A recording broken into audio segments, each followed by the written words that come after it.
Friends subscribe कीजिए the Maurya IFT classes को, bell icon को प्रेस कीजिए कि जब भी मैं कोई नई वीडियो इस चैनल पे डालूं तो उसकी नोटिफिकेशन आपको मिल सके। Hello friends, welcome to the Maurya IFT classes. आपके अपने यूट्यूब चैनल पे आपका स्वागत करता हूं। दोस्तों, आज का वीडियो GST के इम्पॉर्टेंट टॉपिक को लेकर के मैं डिस्कस करने वाला हूं। इस वीडियो में assessment and audit under GST में जो ऑडिट और असेसमेंट की जाती है वो किस तरीके से की जाती है, उसका क्या प्रोसेस होता है, उसको हम इस वीडियो में समझने की कोशिश करेंगे। तो फ्रेंड्स, यदि आप स्टूडेंट्स हैं या प्रोफेशनल हैं या फिर BCom या CA फाइनल या फिर CA इंटर के स्टूडेंट्स हैं, तो आपके लिए वीडियो काफ़ी हेल्पफुल होगी, क्योंकि इसमें सारे प्रोसेस को मैंने समझाया है कि किस तरीके से असेसमेंट होता है और ऑडिट की क्या रिक्वायरमेंट पड़ती है इसमें। तो बेसिकली असेसमेंट का मतलब क्या होता है? असेसमेंट का मतलब होता है to know the tax liability. आपको यदि टैक्स की लायबिलिटी पेमेंट करनी है GST में, तो उसको अच्छे से कैलकुलेट करने आना चाहिए, उसको अच्छे से डिटरमाइन करना पड़ेगा आपको, तभी जाकर के आप उस टैक्स लायबिलिटी का पेमेंट कर सकते हैं। So friends, assessment means to know the tax liability. अब ये असेसमेंट की ज़रूरत हमें क्यों पड़ती है, टैक्स लायबिलिटी निकालने की ज़रूरत हमें क्यों पड़ती है? तो जनरली आप कहीं से भी कोई भी सामान परचेस करते हैं तो आप उस जो अमाउंट आपको पे करना है उस परचेस का, उसको आपको पहले कैलकुलेट करना पड़ता है कि कितना हमें पेमेंट करना है। या फिर आप लोन लेते हैं तो आपको उसकी EMI कितनी पे करनी है उसको निकालना पड़ता है, कंप्यूट करना पड़ता है। उसी तरीके से GST में भी है कि आपको टैक्स लायबिलिटी क्यों निकालनी है, उसका असेसमेंट आपको क्यों करना है। तो a supplier will come to know the extent of his tax liability which has to be discharged on a continuous and regular basis only after assessment। तो यहाँ पे देखिए बताया गया कि आपको असेसमेंट की ज़रूरत क्यों है, ताकि आप उस टैक्स लायबिलिटी के सही अमाउंट को जान सकें जो आपको कि रेगुलर बेसिस पे या कंटिन्यूस बेसिस पे आपको पेमेंट करना है। तो GST में जो लोग मंथली बेसिस पे रिटर्न फाइल करते हैं उनको मंथली टैक्स का पेमेंट करना होता है, जो क्वार्टरली करते हैं उनको क्वार्टरली करना होता है। तो पेमेंट करने के लिए आपको टैक्स लायबिलिटी को डिटरमाइन करना होगा ना, तो डिटरमाइन करने के लिए ही असेसमेंट आपको किया जाता है। तो जब असेसमेंट आप कर पाएंगे तभी आप टैक्स लायबिलिटी का पेमेंट कर पाएंगे। हम आगे बढ़ते हैं टाइप्स ऑफ असेसमेंट। असेसमेंट कितने प्रकार का होता है? असेसमेंट देखिए 4 प्रकार की बेसिकली होती है। इसमें 2 असेसमेंट जो सेल्फ असेसमेंट और प्रोविजनल असेसमेंट है, इसको हम इस वीडियो में डिस्कस करेंगे। और बाकी जो 2 असेसमेंट है, best judgement assessment and summary assessment, इसको हम नेक्स्ट वीडियो में कवर करेंगे। सो फ्रेंड्स, सबसे पहले सेल्फ असेसमेंट के बारे में हम डिस्कस करने जा रहे हैं। सेल्फ असेसमेंट GST में जो इसके प्रोविजंस है, जो इसके रूल्स रेगुलेशंस हैं, वो सेक्शन 59 में कवर होते हैं। उसमें बताया गया है कि सेल्फ असेसमेंट किस तरीके से किया जाता है, उसके प्रोसेस को कम्प्लीटली समझाया गया है, जिसके बारे में कि हम इस वीडियो में अभी समझेंगे। तो सेल्फ असेसमेंट बेसिकली क्या होता है? यदि कोई आपको खुली तौर पे छूट दे दे कि आप खुद अपने सेल और परचेज का पूरा डिटेल लेकर के आप खुद टैक्स लायबिलिटी को पेमेंट करिए और उस टैक्स का पेमेंट करिए, हमें कोई आपत्ति नहीं है, हमें कोई भी इंटरवेंशन नहीं है। यदि कोई इलेक्ट्रिसिटी डिपार्टमेंट यदि आपसे कहती है कि आप अपने मीटर को देख करके खुद आप मीटर रीडिंग करें और उसको डाल करके आप खुद बिल उसमें कैलकुलेट करें, कितना आपका बिल अमाउंट आ रहा है उसके अकॉर्डिंग पे करें, हमें उस पर ट्रस्ट है। तो GST में भी इसी तरीके से ट्रस्ट टैक्स पेयर के प्रति पैदा की मतलब स्पेसिफाई की हुई है कि यदि वो टैक्स पेयर खुद टैक्स का कैलकुलेशन करता है, पेमेंट करता है, तो GST उस पर ट्रस्ट करता है, उस पर डाउट नहीं करता है। तो GST is a tax based taxation regime where in the CC is required to self assess his tax and determine his tax liability without any intervention by the tax official। Tax का कोई भी official आपको कोई भी disturbances, कोई intervention नहीं करेगा। तो आपको GST ये मौका देता है कि आप खुद अपने टैक्स लायबिलिटी को निकालें, खुद अपने रिटर्न को आप असेस करें कि आपका कितना परचेज पे टैक्स बनता है, कितना सेल्स पे बनता है, खुद डिटरमाइन करें और खुद पेमेंट करें। इसमें कोई भी आपत्ति कहीं से भी आपको नहीं की जाएगी। और क्योंकि GST डिपार्टमेंट आपके द्वारा किए हुए असेसमेंट के ऊपर वो ट्रस्ट करता है, विश्वास करता है, इसलिए इसे सेल्फ असेसमेंट बोला जाता है। अब ये सेल्फ असेसमेंट किस तरीके से किया जा सकता है? तो this can be done with the help of audit. अब इसमें देखिए बहुत डिटेल में ये बताया गया है कि रॉबस्ट ऑडिट मैकेनिज्म को उतारने की ज़रूरत है, ताकि जो ऑडिटर है वो केयरफुली आपके बुक्स ऑफ अकाउंट्स की एग्जामिनेशन करता है, ऑडिट करता है, और वो देखता है कि आपका जो रिटर्न है, जो आपके रिटर्न में जितनी भी इंफॉर्मेशन रिपोर्ट की गई है वो प्रोविज़न तक कहाँ तक वो कंप्लाई करते हैं, यानी रूल्स और रेगुलेशंस को कहाँ तक वो फॉलो करते हैं। तो एक ऑडिटर ही प्रोविजनल जो भी मतलब टैक्स का जो पेमेंट है या जो टर्नओवर रिपोर्ट किया गया है उसका वो सारा चेक करने के बाद वो असेसमेंट करता है। असेसमेंट करने के बाद वो टैक्स लायबिलिटी का कंप्यूटेशन असेसमेंट है प्रोविजनल असेसमेंट, जो कि सेक्शन 16 में कवर किया गया है। प्रोविजनल असेसमेंट का मतलब ये होता है कि टैक्स लायबिलिटी का कैलकुलेशंस आपको पता नहीं है, आपको अपने जो भी गुड्स और सर्विसेज आप सप्लाई करने जा रहे हो उसकी वैल्यू आपको नहीं पता है, ठीक है। ना तो टैक्स का पता है, ना ही उस वैल्यू किस तरीके से हम निकालें उसके बारे में नहीं पता है। बहुत सारे केसेस में ऐसा होता है कि जो टैक्स का रेट है वो मान लीजिए कि आपको 2 महीने बाद उस गुड्स की सप्लाई करनी है, उस 2 महीने बाद उस जो भी सप्लाई आप करने वाले हैं उसका टैक्स रेट चेंज होने वाला है, तो आपको तो पता नहीं है। तो इसलिए ये प्रोविजनल बेसिस पे आप क्या करते हैं कि टैक्स का पेमेंट कर देते हैं और फिर फाइनली जब वो रूल्स चेंज होते हैं तो फिर उसके अकॉर्डिंग असेसमेंट होता है और फिर फाइनल टैक्स लायबिलिटी का पेमेंट किया जाता है। तो बेसिकली प्रोविजनल असेसमेंट सेक्शन 60 में कवर होता है friends. It is a method of determining the tax liability in case the taxable person is unable to determine the taxable value of goods or services or both and the rate of tax applicable thereto। यानी provisional assessment जो होता है वो इन 2 cases में ही किया जाता है। Provisional assessment के द्वारा टैक्स लायबिलिटी का कंप्यूटेशन यानी उसको डिटरमाइन किया जाता है, उसको जाना जाता है कब, जब टैक्स पेयर्स को वैल्यू ऑफ गुड्स पता नहीं है और ना ही उसको रेट पता है। फार्मा कंपनियों के केसेस में यही होता है, कई बार वो कुछ ऐसे ड्रग्स में डीलिंग करती हैं कि उनको टैक्स रेट के बारे में कन्फ्यूजन रहता है, तो वो प्रोविजनल बेसिस पे पेमेंट कर देती हैं और फिर बाद में फाइनल टैक्स लायबिलिटी का पेमेंट होता है। सो फ्रेंड्स, प्रोविजनल असेसमेंट करने के लिए क्या स्टेप्स हैं, क्या प्रोसेस है, उसको हम समझ लेते हैं, क्योंकि यदि आपको प्रोसेस नहीं पता होगा तो आप प्रोविजनल बेसिस पे आप अपने गुड्स और सर्विसेज को सप्लाई नहीं कर सकते हैं और ना ही टैक्स। फ्रेंड्स, यदि कोई पर्सन प्रोविजनल बेसिस पे यदि टैक्स का पेमेंट करना चाहता है तो उसको ये सारे स्टेप्स को फॉलो करना पड़ेगा। ये स्टेप्स देखिए दो लोगों के लिए, एक तो है कि टैक्सेबल पर्सन फॉलो करेगा और दूसरा प्रॉपर ऑफिसर के द्वारा फॉलो किया जाएगा। तो एक टैक्सेबल पर्सन किस तरीके से प्रोविजनल बेसिस पे टैक्स का पेमेंट कर सकता है, उसके लिए सबसे ज़रूरी है कि वो एक एप्लीकेशन फॉर्म फर्निश करेगा जो ASMT 01 में सबमिट किया जाएगा, क्योंकि ये फॉर्म स्पेसिफाई किया गया है प्रोविजनल असेसमेंट के लिए। तो ASMT में आपको फॉर्म डालना है, उसमें रीजन स्पेसिफाई करना है कि किस रीजन की वजह से आप प्रोविजनल बेसिस पे टैक्स का पेमेंट करना चाहते हैं। थर्ड में documents in support of your request, यानी जो रिक्वेस्ट आप डाल रहे हैं, जो रीज़न आप डाल रहे हैं, उसको प्रूफ के लिए आपको एक डॉक्यूमेंट्स भी देना पड़ेगा ताकि आपका जो रिक्वेस्ट है वो जस्टिफाई हो सके।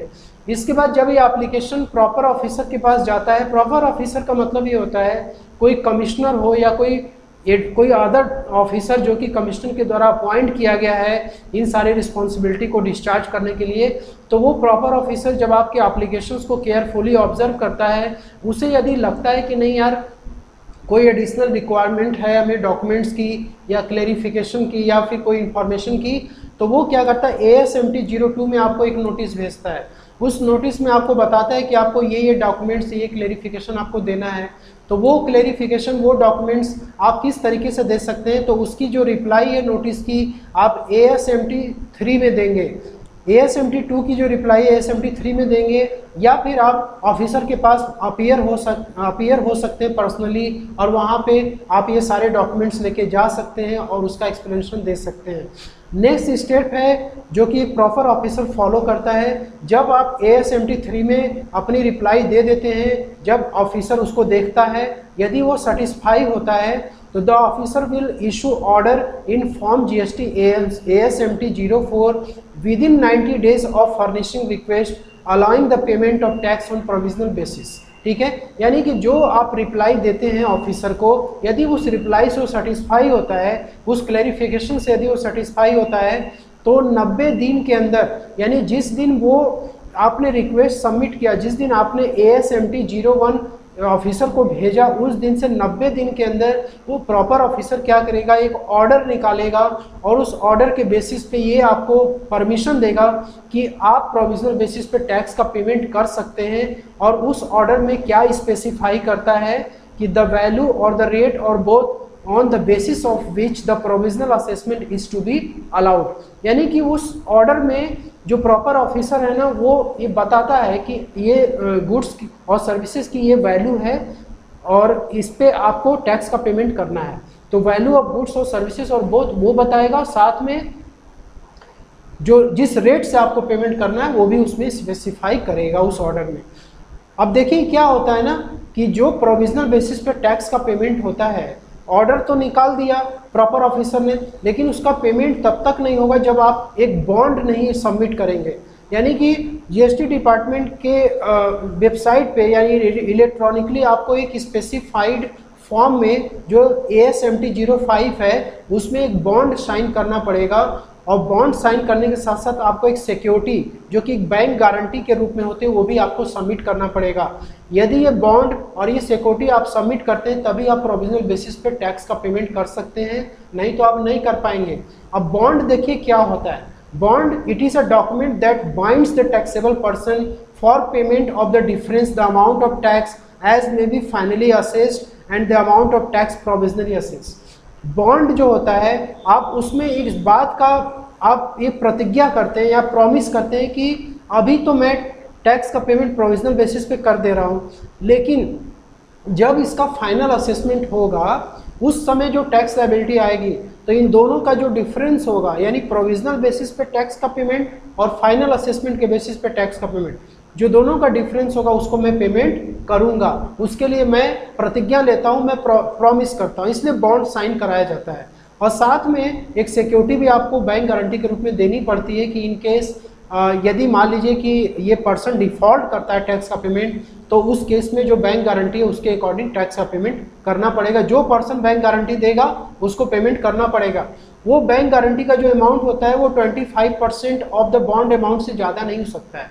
यानी जो बॉन्ड यहाँ पे आप साइन करेंगे उसमें जो अमाउंट मेंशन होगा उसके 25% से ज़्यादा सिक्योरिटी आपको नहीं देनी है। ठीक है, तो ये प्रोसेस एक प्रॉपर ऑफिसर फॉलो करता है। इस तरीके से आपको ऑर्डर निकालता है और आपको प्रोविजनल बेसिस पे टैक्स का पेमेंट करने के लिए आपको अलाउ करता है।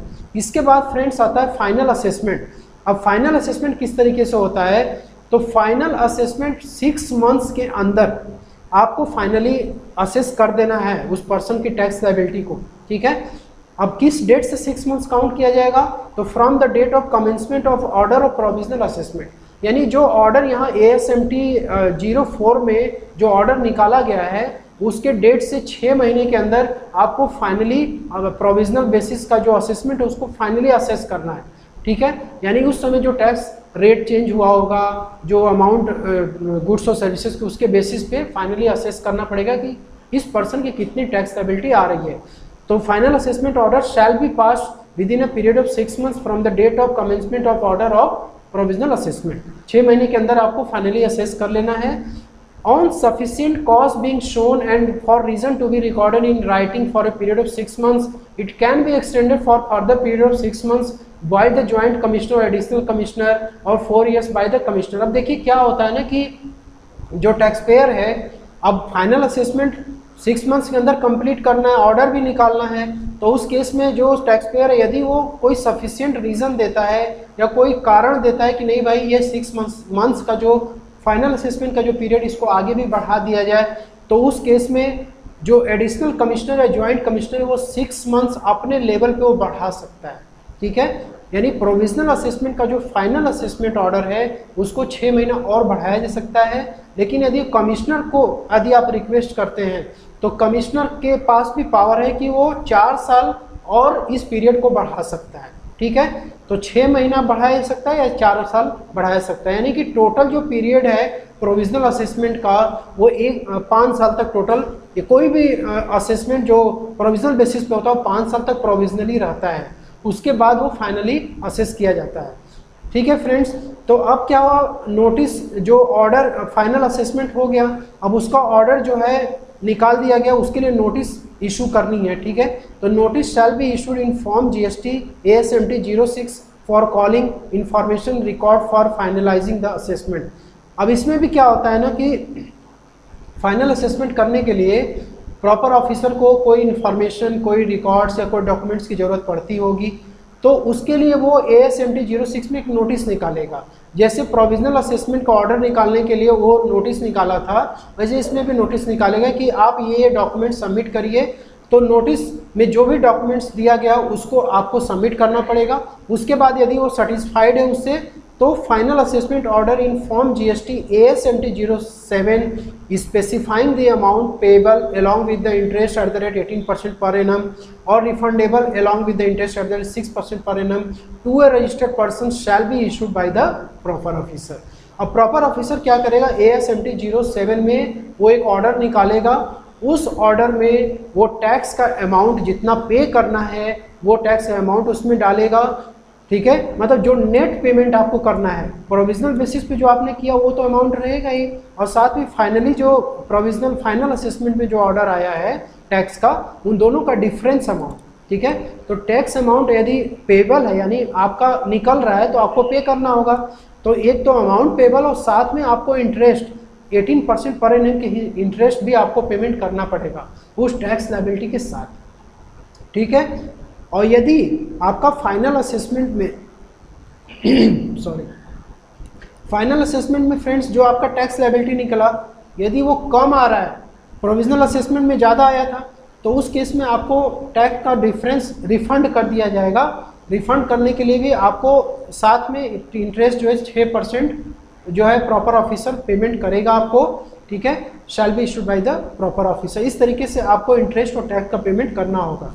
अब जब ये पेमेंट आप कर देते हैं तो आप एक एप्लीकेशन फॉर्म डालेंगे GST ASMT 08 में कि आप जो सिक्योरिटी आपने सबमिट किया है, जो बैंक गारंटी आपने सबमिट किया है, उसको रिलीज करने के लिए, ठीक है। तो ASMT 08 में आप एप्लीकेशन फॉर्म डालेंगे ताकि आपका सिक्योरिटी रिलीज हो जाएगा after final assessment order and the proper officer will release it in 7 days from the date of receipt of application. यानी जिस दिन आप GST ASMT 08 डालेंगे उसके 7 दिन के अंदर प्रॉपर ऑफिसर क्या करेगा, फाइनल असेसमेंट ऑर्डर ये जो सिक्योरिटी को रिलीज करने का 7 दिन के अंदर उनको रिलीज करना है। ऊपर जो भी कुछ डिस्कस किया अब उसका एक छोटा सा एग्जांपल यहाँ पे देख लेते हैं कि ABC limited is a supplier of medical equipment to various hospitals. बहुत सारे हॉस्पिटल्स को मेडिकल इक्विपमेंट सप्लाई करते हैं। Supplying the equipment ABC limited is not sure about the rate applicable on such supplies. तो जब भी वो मेडिकल इक्विपमेंट सप्लाई करने जा रहे हैं तो उनको रेट के बारे में कन्फ्यूज़न है, मतलब वो श्योर नहीं होगी किस रेट से हमें इस इक्विपमेंट को सप्लाई करना है, 18% से करना है, 28% से करना है। तो इसमें ये you are required to advise ABC limited in this situation. तो इस केस में ABC लिमिटेड को आप क्या एडवाइस देंगे, तो in such an event ABC limited can move an application ASMT 01। ASMT 01 में ABC लिमिटेड को एप्लीकेशन डालना है for provisional assessment for seeking permission to discharge a tax liability provisionally at the rate 18% upon the submission of bond and security subject to the finalisation of assessment. तो उनको application डालना, उसमें reason specify करना है कि किस reason से ये जो है टैक्स का पेमेंट प्रोविजनल बेसिस पे करना चाहते हैं, डॉक्यूमेंट भी सबमिट करना पड़ेगा और वो बताएंगे कि हाँ हम टैक्स की लायबिलिटी 18% से करना चाहते हैं इसलिए आप हमें परमिशन दीजिए। तो उस एप्लीकेशन फॉर्म में ये सारी चीज़ें इनको स्पेसिफाई करनी पड़ेगी। साथ में इन्हें एक बॉन्ड इशू करना पड़ेगा और सिक्योरिटी इशू करनी पड़ेगी जैसे कि ऊपर हम लोगों ने अभी पढ़ा है, ठीक है। और ये भी बताना पड़ेगा कि जो कुछ भी प्रोविजनल बेसिस पे टैक्स का पेमेंट होगा वो फाइनली डिसाइड होगा फाइनल असेसमेंट ऑर्डर के बाद, ठीक है। तो ये प्रोसेस इनको अपनाना पड़ेगा। Upon finalisation of the assessment ABC would be liable to pay the differential tax liability along with the applicable interest if it is found that the applicable rate was 28%, ठीक है।